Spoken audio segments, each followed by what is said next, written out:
ଜାଣିନି। ଚିହ୍ନିବା ଦରକାର ନାହିଁ। ତୋ ତା ଇଜ୍ଜତ ସହିତ ଖେଳ ଖେଳିଲୁ କେମିତି? ନା ମୁଁ ଏତେ ବଡ଼ କରିପାରେ ନା ବାପା, ମୁଁ ଏତେ ବଡ଼ ପାପ କରିପାରେ ନା। କଣ କହିଲ? ମିଛ? କୋଉଟା ମିଛ? ମୋ ଦେହ ସହିତ ଖେଳ ଖେଳିବା ମିଛ? ମଦ ପିଆଜ ମଦ ଧର୍ଷଣ କରିବା ମିଛ? ନା ଏଇଟା ମିଛ?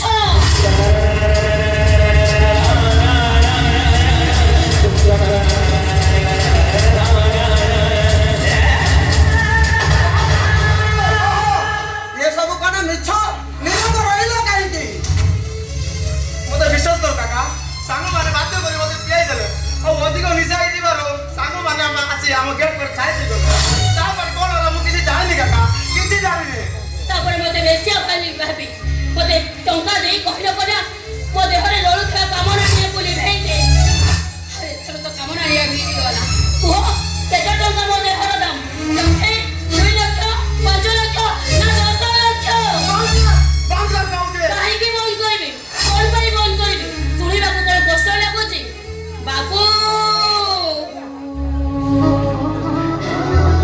ଆପଣ ମତେ ନିରାପଦ ଆଶ୍ରୟ ଦେବେ କହିଲେ ଆପଣଙ୍କ ସହିତ ମତେ ଆପଣଙ୍କ ଘରକୁ ନେଇ ଆସିବେ। ଏଇ କଣ ଆପଣଙ୍କ ନିରାପଦ ଆଶ୍ରୟ? ଆପଣ କହିଥିଲେ ଆପଣଙ୍କର ଏଇ ଘରଟା ଗୋଟେ ଏଇ ଅଯୋଧ୍ୟାଟା ଲଙ୍କାପୁର ପାଲଟି ଗଲା କେମିତି? ଆପଣଙ୍କର ଏ ପୁଅ ରାମଲକ୍ଷ୍ମଣ ପରିବର୍ତ୍ତେ ରାବଣ କୁମ୍ଭକର୍ଣ୍ଣ ପାଲଟି ଗଲେ କେମିତି? କୁହନ୍ତୁ ବାବୁ, ଏଇ କଣ ଆପଣଙ୍କ ନିରାପଦ ଆଶ୍ରୟ?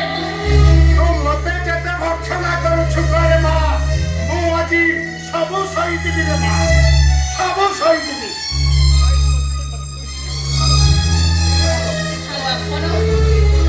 ଆପଣ ମୋ ନାଁଟା ମାନସୀ ବଦଳେ ଖୁସି ରଖିଦେଲେ। କହିଲେ କଣ ମୋ ଭାଗ୍ୟଟା ବଦଳିଛି? ଏମିତି ଭାବରେ ମୋ ଭାଗ୍ୟଟାକୁ ବଦଳେଇ ଦେଲେ, ଏମିତି ବଦଳେଇ ଦେଲେ ମୋ ଭାଗ୍ୟଟାକୁ। ଓ ମା, ତୁ କଣ ଚାହୁଁଛୁ? ତୁ ଯାହା ଚାହୁଁଛୁ ଆମେ ତୋ କଥାରେ ରାଜି। ଫେରାଇ ଦେଇପାରିବ? ମୋ ଦେହରେ କଳଙ୍କ ଲାଗିଥିବା ସେଇ କଳଙ୍କକୁ ଲିଭାଇ ଦେଇପାରିବ? ମୋ କୁଆଁରୀ ଜୀବନକୁ ଫେରାଇ ଦେଇପାରିବ? କୁହ, ଜବାବ ଦିଅ। ମୁଁ ଜାଣେ ତମେମାନେ କେହି ବି ପାରିବନି, ମୋ ପ୍ରଶ୍ନର ଉତ୍ତର ଦେଇପାରିବନି। ମୁଁ ଆଜି ଏ ଦୁନିଆ ସାରା ବୋଲି କହିବି, ତମେମାନେ ହଉଛ ସମସ୍ତେ ଜଣେ ଜଣେ ଠକ, ମିଛୁଆ ମଣିଷ।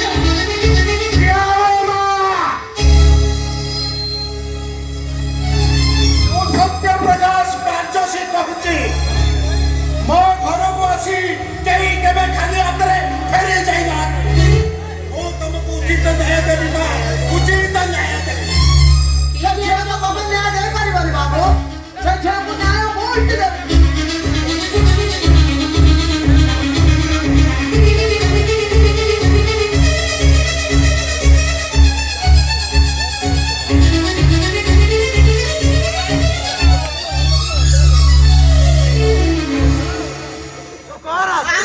ଶେଷ ସିନ୍ଦୁର ଏ ଝିଅର ଇଜ୍ଜତ ପାଇଁ ଶଙ୍ଖା ସିନ୍ଦୁର। ଶଙ୍ଖା ସିନ୍ଦୁର? ହଁ ବାବୁ, ସାନ୍ତାଣୀ ମଲା ବେଳେ କହିଯାଇଥିଲେ କାକା, ପ୍ରଥମ ଥର ପାଇଁ ଏ ଘରକୁ ଯିଏ ଆସିବ ହାତରେ ଖଙ୍ଗା ମଥାରେ ସିନ୍ଦୁର ଦେଇ ପୌର ମର୍ଯ୍ୟାଦା ତାକୁ ଦେବେ। କାକା